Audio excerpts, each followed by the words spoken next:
All right, so we talked a lot about the future and the potential of the future. Our next speaker is someone that once again connects the past very much with the future. Steuart Walton may have a familiar name to you. That's because Steuart Walton is the grandson of Sam Walton, the founder of Walmart, who famously used general aviation aircraft, beginning with the Eurocool, to fly around and look for sites for the company. Aviation has been fundamental to the success of Walmart since its inception. And today, Steuart Walton serves on the board of directors of Walmart. He is also a lawyer who has a degree from Georgetown University Law Center. He has practiced law internationally. He has started a private equity firm. And most recently, he is the founder of Game Composites, which has built the Game Bird. To show a little bit more about this magnificent airplane, what it is and what it can do, we're going to play a quick film.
Who said we don't have an air show at NBAA?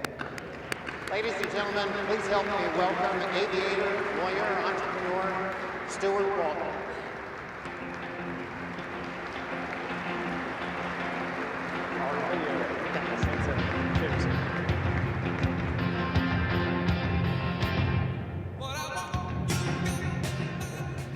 I don't know who picked that song, but I like it. Good morning. It's an honor to be here. And Ed, thank you for the introduction and for your leadership at NBAA. I think everybody in this room actually is better off for the work of that organization. We can be proud of what Ed's doing there. I also hope everybody in the room more sleep than I did last night. I don't know they say? Something about 8 hours bottle to throttle. I'm not sure I'm legal at the moment, but I'm here. I don't know what it is about this town. But as you may have gathered from Ed's introduction, I'm an enthusiastic aviator. But more importantly, I'm one of the countless beneficiaries of the aviation industry, both personally and professionally. I consider flying to be the greatest invention of the 20th century. And it's impossible to fully assess how humans have benefited from this innovation. And as I reflect on this a little bit more, I've come to realize that aviation profoundly impacts three distinct constituencies: businesses, individuals, and communities. And I'd like to touch on my experience as a member of each of these. As Ed mentioned, aviation has always been, and I dare say will always be, integral to Walmart's success. From humble beginnings in an air coupe, 415C air coupe, on a grass strip in Arkansas, Walmart has grown to over 11,000 stores internationally and around the world, and over $500 billion in revenues every year.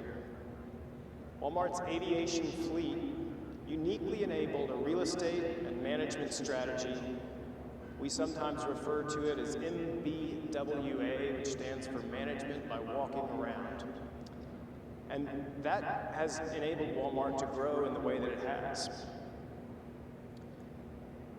My grandfather, Sam, he was Walmart's first pilot, and he would freely admit that he was not the most attentive of aviators. He was known to get distracted from his pilot duties, scoping out the next site for his store, the ideal site in a town that you could really only fully appreciate from the air. Or sometimes he'd be counting cars, first in the Kmart parking lot, and then in the Walmart parking lot. And you can bet that if the Kmart parking lot had more cars than the Walmart parking lot, he would land and do a little NBAA. I think this is a great example of how aviation can turbocharge a business, but it's not unique. I'm sure many folks in this room can share a similar story. Now, something I have in common with my grandfather is that we both love to fly. Check out this quote of his, which I actually have up in my hangar. He says, "I love flying. The challenge of finding my way all over the country, evaluating the weather, making instrument approaches, and doing everything myself. But even more than that, I love the independence of being able to go where I want to, when I want to, in a hurry." And I think this quote encapsulates him as a person. It also encapsulates the benefits aviation can bring to business, but it leads to my second point, which is that aviation benefits individuals. It's fun, and that's okay. It's convenient. It requires innovative thinking to be successful, and there's no doubt that aviation companies help individuals live better lives. Taking a slightly philosophical point of view, I think of aviation as governed by two central tenets: continuous improvement and lifelong learning. And I try to apply both of these in my own life broadly, but have learned firsthand how they're applied in aviation. Now, some mix of all of this has developed my own passion for aviation. And this passion, among other things, has led me to experiment and learn competition aerobatics. And that led to the founding of Game Composites, an aviation company. Our product's just right over here. The GB1, as you saw in the video, is our first aircraft, and I dare anybody to find a certified aircraft that's more fun to strap on. It really is a thrill to fly. Working with my friend Philip has been a great education for me personally, and we're excited to keep innovating, serving individuals around the world. Make no mistake, our vision is to develop a world-class aviation company fueled by our passion. Come see us this week to learn more. We'll have the plane on display, and We'd love to hear ideas and talk about ways we could partner or just hear generally from you at the convention. Finally, let me touch on the benefits aviation can bestow on a community and businesses' role in facilitating that. I lived in London for 8 years and would have left a lot sooner if I hadn't found the West London Aero Club. My time at White Waltham Airfield provided me with a different view of aviation. It could be recreational, as in fact most GA in the UK is recreational. But it could also involve socializing with a like-minded group of aviators, many of whom are still close friends. A couple of them are actually still here today. I had a wonderful set of experiences in the air and around the clubhouse there.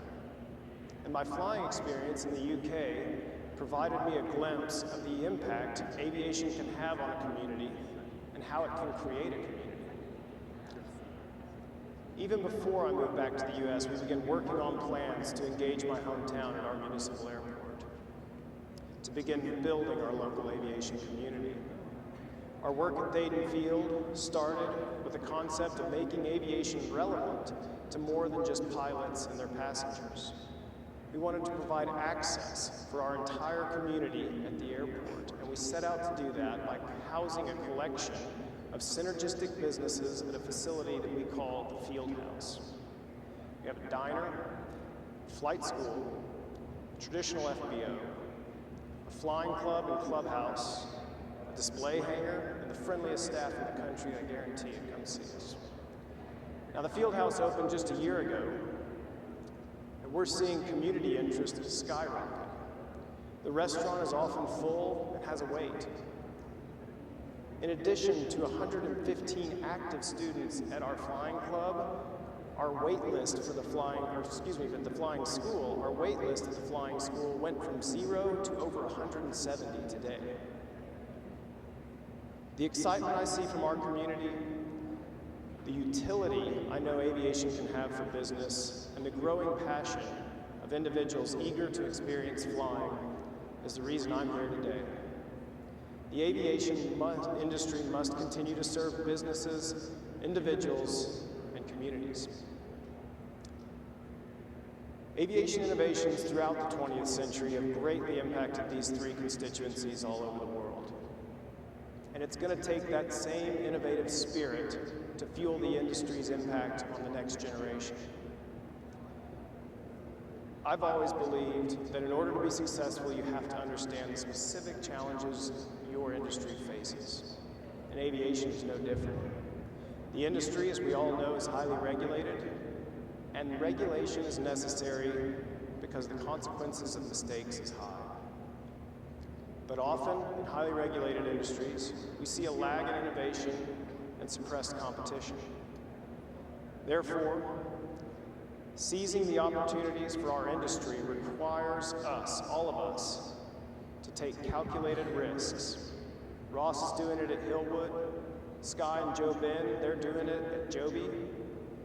I think we're doing it at Game Composites and the Field House. And I know there's a lot of folks out there in the crowd right now that are doing it in their own specific ways. I love what Chuck Yeager said about risk. He said you don't concentrate on the risks, you concentrate on the results. This is an attitude that we need more of in aviation. So as we all gather this week to explore new ways that aviation can meet the needs of the next generation, let us be mindful of the risks but focus on the results. Let us commit to a spirit of continuous improvement and innovative grit as we drive our industry forward, making aviation even more significant and more relevant to the next generation of aviators than it is to today. And let's push ourselves to reach new heights for our industry. I think we can do this by working together. It's an honor to be here today. Thank you very much. We'll see you on the hall.